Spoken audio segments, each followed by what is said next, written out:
we're going to start with a maybe more unusual question, because I don't think I've ever seen anybody with a job title like yours. Executive Officer of Participation. I don't think I've seen that in any American city that I've covered before. So tell us a little bit about what that title means and where it came from. It's not an official title. We created it on our own. I'm a geographics,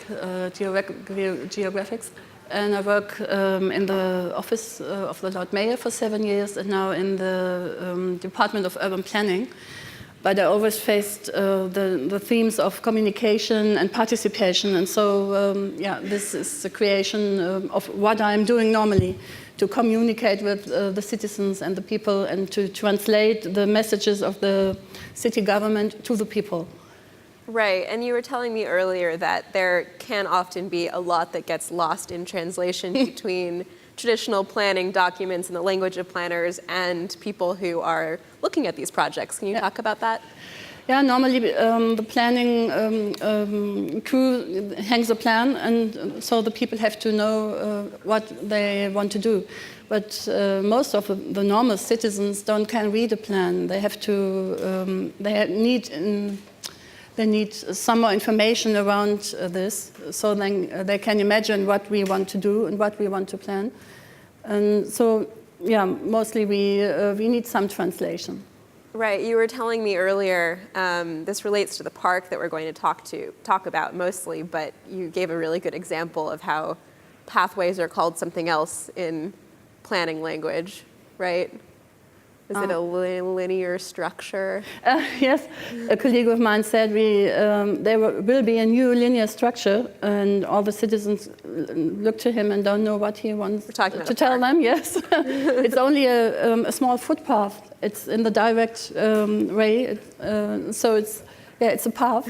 So your job is to raise your hand and say, that's a path. And that's what I mean with translation. Right. Yeah. So that's good background. We're here to talk about the story of this mine in Hamm and how really the city was able to work with citizens to heal a wound of a kind that was created by this mine. So start off by telling us a little bit about what this place was, what this mine was, and what it had been to the city for so many decades. Yeah. We have a long tradition of mining in our city. We are part of the Ruhr area, and so there are 5 mines in our city, always in the western part of the city. And it's typical for German mines that you have the mine, the shafts in the middle, and the living areas directly close to it. And so when you have the neighborhoods were close in the neighborhood, yes. And so if you have the wasteland in the middle because the mine is closing, you have the living areas directly impacted by this. They have the gardens, and there was a wall, and behind the wall there was the mine, and now there is wasteland behind this wall. What is that? So the mine closed in 2010, I believe. So what does that wasteland look like? And I think we actually have a photo, possibly to queue up, of what the mine looked like previous to the intervention. But maybe, Katja, you could tell us a little bit about it while we're waiting on that. Yeah, there was here you see the old mine, and you see the green on the right side. There is the wall, and behind the wall there were the housings of the mining workers. Wow. It's directly next. And so it's very important to get there a good solution for this problem when the mine was closing. Right, because it's not just a wasteland, a physical whole. It's also creating this huge economic impact, right? Yes. There's job loss, and I think that you've also sort of spoken about how there was a kind of scar on the city's identity a bit. So talk about those kind of impacts. Yeah, the tradition of miners is the mining is not only a work, it's not only a job. It's part of the identity of the people who work there. They live in the same neighborhood, they are friends, even if they're coming from different cultures. And they stick together in building a really strong neighborhood. And now they lost their point of identification. So it's not only the job they are missing, it's also pride and self-confidence. So how many jobs were lost? Or more than 10,000 in the last years. 10,000. Wow. Yeah. Wow. So that's a huge impact. And Yes. and it sounds like there were tensions that were sort of brought about by the loss of especially in such a diverse community when you have lots of different kinds of people living side by side. Can you talk about that? What sort of tensions were created? Yeah, when we first started with the work for the parks, we tear down the wall, for example. And the wall that's just separating around this area, and there are many people crying because it's so emotional for them to see how the working taste from generations, 4 or 5 generations, is lost now, and they didn't know what will come. So there were strong feelings in this time because they don't believe that we as the government do what we say. We say, okay, we plan this park with you and build a new future for you in this city area, but there was not enough trust in us. It has to grow in the years. So at the beginning, the people are very scary. What is coming up there? Yeah. Had there been other experiences, other projects that had developed that sense of distrust? Yes, we had a big project before. The city planned a lake near the city center, and they asked the people if they want, and the people say no. And we can understand this as a government, because we think it was a very good idea, but the people don't want it. And so we decided not to do this again, to make this project with the people and not against or without them. And so we decided to start a great participation process at this time, at a very early time of project. I want to get to that. That's the important part of the conversation. But first, why a park? I know this is something that a number of German cities are doing, and also it's here in the U.S., right? Reusing industrial spaces for parks. But why was that the right solution in this case? First, we have enough of those spaces. And secondly, it's nearby the people. There are the housing areas around. You cannot build there another industrial area. The mine was a big impact for environment and for the people who live there. Lots of dirt and noise, and we try to make a better future, not the same as it was. And so there is a lack of free areas, of green areas, of leisure offers, and so it was the best for this area to get a large landscape park with lots of offers for culture, for leisure, and for sports. And we have the after image after this whole process, which we're about to talk about how it was actually created, but it's a pretty dramatic transformation. So talk to us about, so you're in the planning office, there's this new project that's being undertaken. How did you intervene from the start to make sure the engagement process was really meaningful? First, we make a plan how we, as a government, want to make it. And then we talk to the politics if they go with us. And the mayor and the citizens council, the political council decide, okay, we try to make this process with the people, with the citizens in this area. And then we made a method mix. We tried different methods to talk to the people. Because there are many cultures in this area, many different kinds of people, and so we tried to reach as much as possible of them.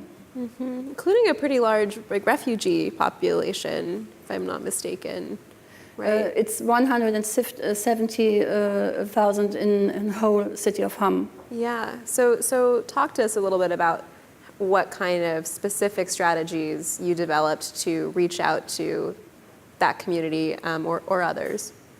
Pardon, I don't understand. What kind of specific strategies did you develop to connect with that community? We tried some new methods to reach the young people.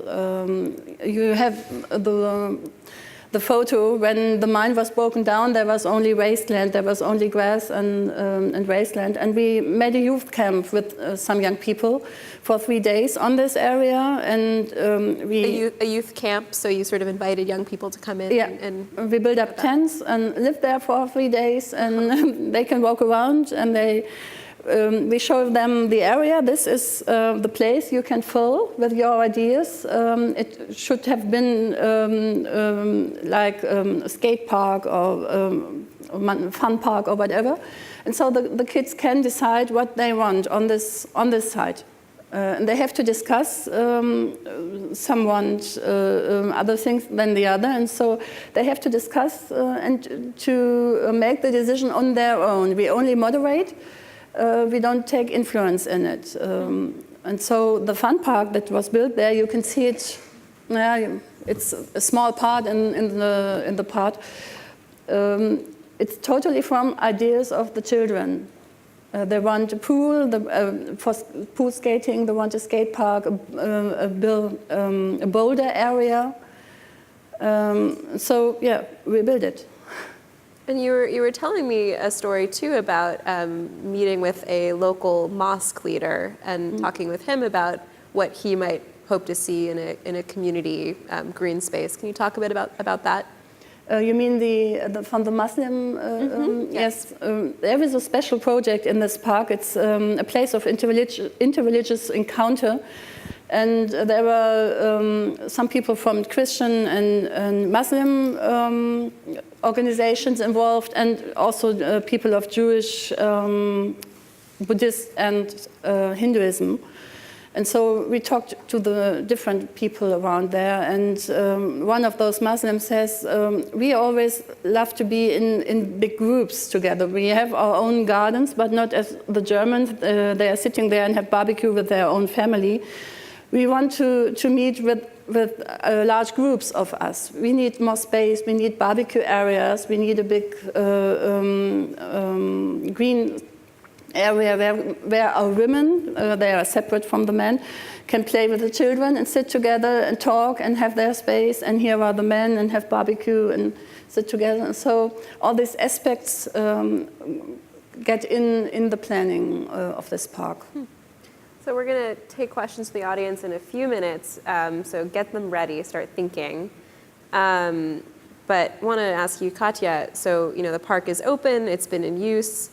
What does it look like today? What has sort of signaled that this engagement process has been successful to you? I've been in the park often, and when I talk to the people, or I hear what they say to other colleagues of mine in the city community, in the government.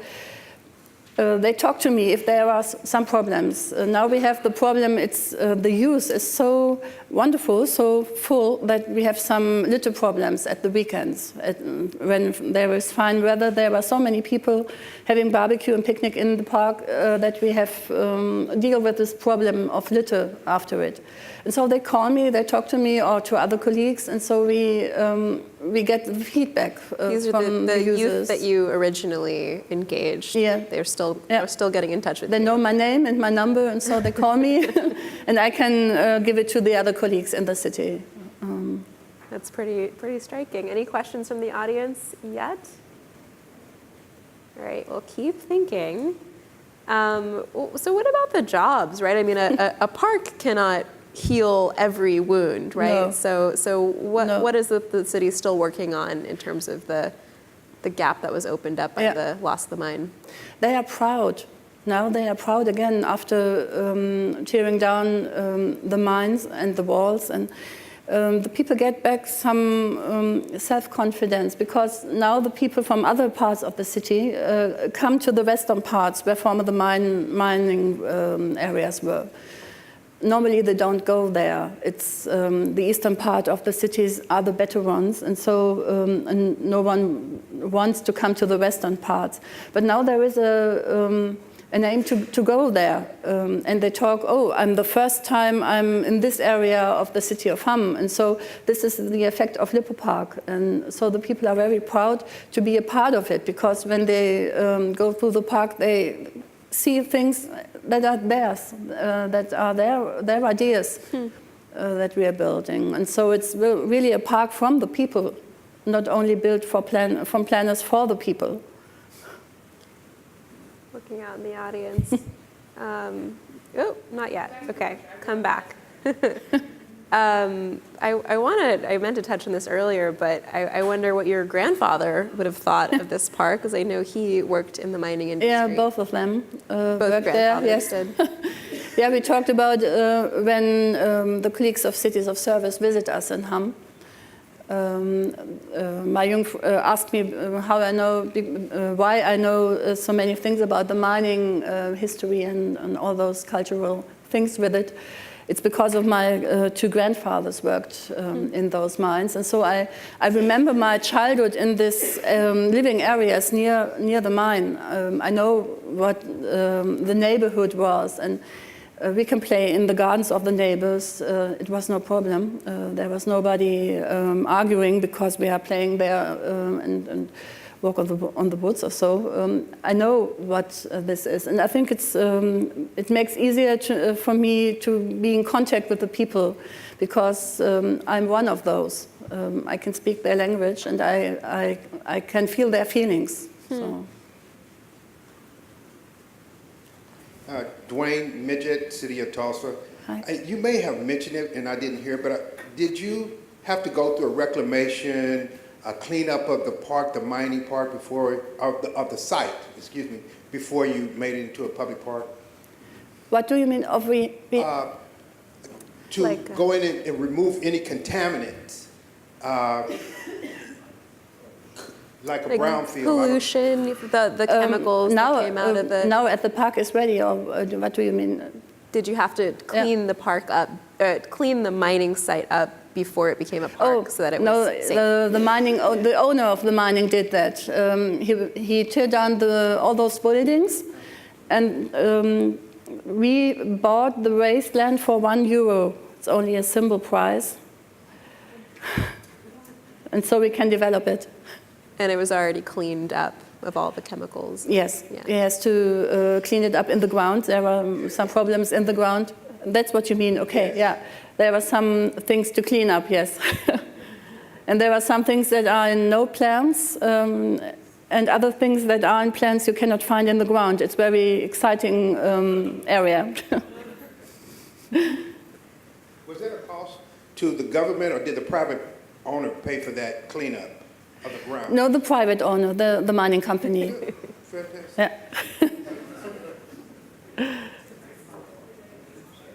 One thing I wanted to ask you about, and I don't know if this is relevant in the Hamm context, but here in New York City, there's one of the most sort of iconic examples of adaptive reuse, we call it here. So taking an old piece of industrial infrastructure and turning it into a park, and that's the High Line. And now it's one of the most visited attractions in New York City. I read about it, yeah. Perhaps you'll go tomorrow in your Manhattan excursion. But so, the High Line has been a really amazing thing for New York City, and also kind of controversial in that it's really helped to transform the neighborhood of Chelsea. Lots of economic development, but there's been a displacement aspect to that, or concerns around that, and that's true of other projects in the United States. And I wonder, has that been a concern at all in the neighborhood surrounding this park? No, not really, because I think we have enough of other areas, of industrial areas, and I think the lack of green spaces was so clear, so it was no problem for us. Great. Well, thank you so much for joining us, Katja. Thank you.